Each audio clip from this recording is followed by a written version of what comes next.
It was a whirlwind at the White House today. President Trump scaling back on that funding freeze memo. It would have stalled trillions of dollars in loans and grants and financial assistance across the country. But the president also wasted no time signing his first bill into law and adding some new executive orders into play. Let's get to ABC's Rena Roy. Confusion and whiplash coming from the White House. ABC News obtaining a new memo from the Office of Management and Budget today, rescinding yesterday's memo directing a federal funding freeze. The White House adamant they're still moving forward with the freeze, saying this just hours earlier. This is a temporary pause on federal funding to ensure that tax dollars are not funding things that this president has signed out of law. So the Green New Deal, DEI, etc. As I said repeatedly yesterday, and I would like to double down on the fact that Social Security, Medicare, Medicaid, which I'd like to be clear on that today, welfare benefits, individual assistance, food stamps, etc. will not be impacted. Yesterday, a judge temporarily blocked the freeze and more than 22 states sued the administration.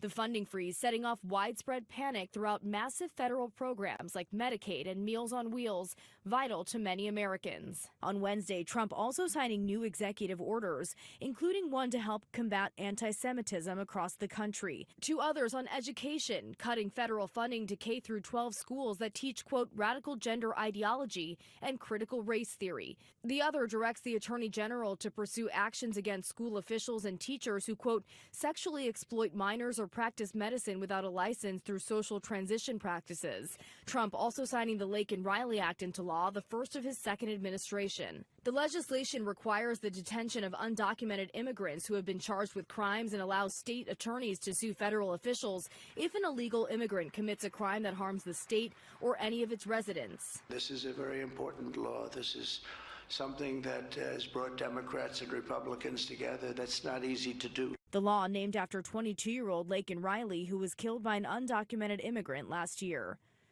The Trump administration has also offered buyouts to more than 2 million federal employees, saying they can resign with pay through September or risk being fired. Rena Roy, ABC News, New York.